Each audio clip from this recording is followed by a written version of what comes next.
अच्छा बच्चे, question number 5 की तरफ आ जाएं जी। The formula for measure the magnitude of earthquakes is given by m is equal to log into a by a naught with base 10 if amplitude a is 10,000 and reference amplitude a naught is 10, what is the earthquake.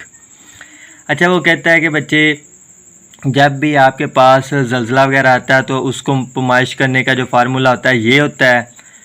उसके बाद वो कहता है कि अगर आपके पास simple amplitude 10,000 हो और रेफरेंस एम्पलीट्यूड जो है ए नोट वो 10 हो, तो आपने ये बताना है कि व्हाट इज़ द अर्थक्वेक, यानी कि ज़लज़ले की शिद्दत कितनी थी। तो बच्चे देखें, सबसे पहले आप गिवन लिखें जो उसने दिया हुआ आपको। एक तो उसने खुद ही बोला है कि ए जो है वो 10,000 है यानी कि एम्पलीट्यूड। दूसरा उसने बोला है कि ए नोट यानी कि रेफरेंस एम्पलीट्यूड जो है वो आपके पास 10 है। तीसरी उसने खुद ही बता दिया कि इस फार्मूले के ज़रिए आपने मैयर करना है। तो बच्चे देखें, m is equal to log base 10 as it is. a की जगह पे 10,000 पुट करें क्योंकि उसने खुद वैल्यू दी है, और a नोट की जगह पे आप 10 पुट करें क्योंकि ये भी उसने खुद वैल्यू दी है। 0 से 0 कैंसिल हो जाएगा तो आपके पास ऊपर क्या रह जाएगा जी, log 1000 विद बेस 10। आपके पास बच्चे अब 1000 देखें, 1000 जो होता है उसको आप लिख सकते हैं 10 की पावर 3 की शक्ल में। तो आप 1000 को 10 की पावर 3 की शक्ल में लिख लें। अब आप जानते हैं कि जो पावर होती है वो log के स्टार्ट में भी आ सकती है, तो इस 3 को आप log के स्टार्ट में ले आएँ तो बाकी आपके पास रह जाएगा जी log 10 विद बेस 10। ऐसा इसलिए किया है बच्चे क्योंकि आपके पास लॉगरिथम की एक प्रॉपर्टी है कि log के साथ जो कांस्टेंट नंबर हो अगर वही बेस में भी आ जाए तो उसका आंसर क्या आ जाता है, 1 आ जाता है। तो देखें log 10 विद बेस 10 यानी कि ये वाला नंबर और ये वाला नंबर दोनों सेम है, तो इनकी जगह पे 1 आ जाएगा और 1 इस वाले 3 के साथ मल्टीप्लाई करवा के 3 आ जाएगा। तो आपके पास जो अर्थक्वेक यानी कि ज़लज़ले की शिद्दत थी वो कितने यूनिट है, 3 यूनिट है आपके पास बच्चे। अच्छा जी, क्वेश्चन नंबर 6 की तरफ चलते हैं। Abdullah invested Rs 1 lakh in a saving scheme and gains interest at the rate of 5% annum so that the total value of this investment after t years is Rs(y). This is modeled by an equation y is equal to 1 lakh into 1.05 t where t greater than equal to 0.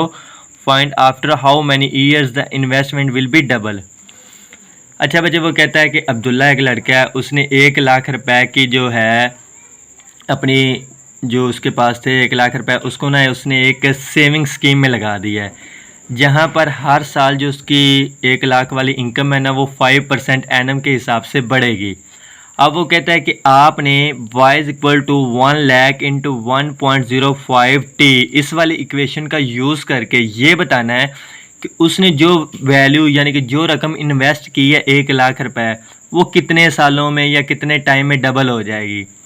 तो बच्चे solution में देखें, सबसे पहले जो उसने आपको equation बोला है आप उस वाली इक्वेशन को यूज़ करेंगे, y is equal to 1 lakh into 1.05 t। अब उसकी खुद ही कंडीशन वो कह रहा है कि अगर वो कह रहा है कि आपने ये देखना है कि उसकी जो वैल्यू है वो डबल कब होगी। अब वाई ऑलरेडी आपको पता है कि उसने 1 लाख रुपए दिया हुआ था। अब वो कहता है कि डबल फाइंड करनी है तो 2 के साथ क्या करवाएंगे, मल्टीप्लाई करवाएंगे। बाकी इधर 1 lakh into 1.05 t as it is रहेगा। अब अच्छा यहाँ पे देखिए, जब उसने 1 लाख को 2 के साथ मल्टीप्लाई करवाया तो 2 लाख हो गया और दूसरी तरफ जो वैल्यू गिवन थी वो ऑलरेडी वैसे ही आएगी। नेक्स्ट टाइम में बच्चे ये जो 1 लाख आपका इधर मल्टीप्लाई हो रहा था उधर जाके डिवाइड हो जाएगा। तो जब आप ये 5 0 से 5 0 कैंसिल आउट कर देंगे तो 2 1 का मतलब ये आपके पास क्या आ जाएगा जी, 2 आ जाएगा और दूसरी तरफ 1.05 t एज इट इज़ आएगा। अब बच्चे ये सिंप्लीफाई होगी। अब आपने क्या करना है जी, लॉग अप्लाई कर देना दोनों साइड्स पे। जब आप दोनों साइड पे लॉग अप्लाई करेंगे तो इधर log 2 हो जाएगा और दूसरी तरफ log इंटू 1.05 t आ जाएगा। t जो है ना वो बच्चे आपके पास टाइम है, यानी कि कितने टाइम में वैल्यू डबल होगी, यही t हमने फाइंड करना है।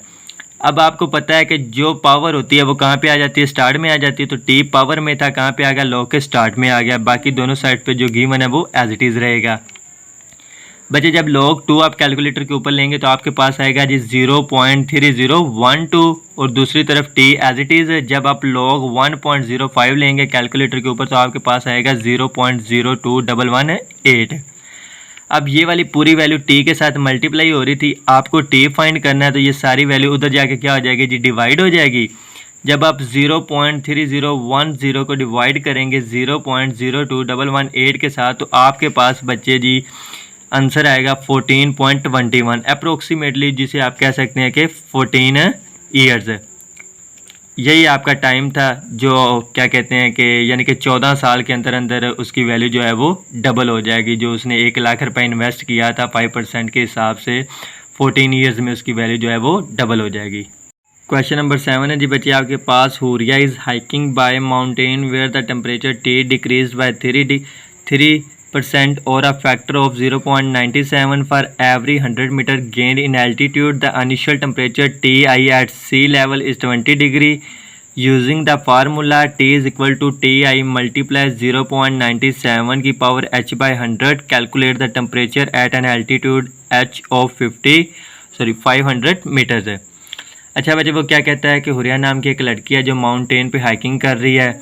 जैसे जैसे वो बच्चे 100 मीटर फासला ऊपर चलती जा रही है वैसे वैसे जो टेम्परेचर है वो 3% के हिसाब से क्या होता जा रहा है, कम होता जा रहा है। वो कहते हैं कि सपोज करें अगर उसका टेम्परेचर इनिशियल लेवल जो टेम्परेचर है वो 20 डिग्री है, तो आप ये वाला फार्मूला जो उसने गिवन में दिया ये वाला यूज़ करके बताना है कि उसका टेम्परेचर कितना होगा जब वो 500 मीटर एल्टीट्यूड पे कह लें या फिर हाइट पे पहुंच जाएगी। अच्छा आप बच्चे उन्होंने हमें खुद ही सोल्यूशन में क्या कहते हैं गिवन में दिया हुआ है कि T is equal to T I multiply 0.97 की पावर h बाय 100। हमें ये वाला फार्मूला यूज़ करना है, तो इस वाले फार्मूले का आप यूज़ लें। तो लेकिन एक चीज़ उन्होंने खुद दी हुई थी, इनिशियल टेम्परेचर भी उन्होंने आपके आसानी के लिए दिया हुआ था कि टी आई आप 20 डिग्री रखेंगे। तो बच्चे आपने क्या करना है, जैसे इस फार्मूले में इनिशियल टेम्परेचर जो आपका टी आई उसकी जहाँ पे वैल्यू पुट कर दें, तो इस वाले मूल्य में जहाँ पे टी आई था आपने क्या पुट कर दिया, 20 पुट कर दिया, बाकी मल्टीप्लाई 0.97 एज इट इज़। और एच मीन हाइट जो उन्होंने बोला था कि कितने एम्पलीट्यूड पे जाके अगर सपोज वो 500 एम्पलीट्यूड पे जाती है या 500 मीटर की हाइट पे जाती है तो उसका टेम्परेचर कितना हो जाएगा। तो हाइट कितनी थी 500 और नीचे वाला 100 आपका एज इट इज़ है। तो यहाँ पे बच्चे 20 से 20 कैंसिल हो जाएंगी, तो जस्ट ऊपर क्या रह जाएगा 5 रह जाएगा। अब यहाँ पे देखें बच्चे अगर 0.97 की पावर 5 लेते हैं आप कैलकुलेटर के ऊपर, 0.97 को 5 टाइम्स इटसेल्फ मल्टीप्लाई करवाएंगे तो आपके पास आएगा जी 0.8587। इसको अगेन मल्टीप्लाई करवा दें आप इस वाले 20 के साथ, तो आपके पास अप्रोक्सीमेटली जो टेम्परेचर आएगा वो बच्चे होगा 17.17 डिग्री सेल्सियस।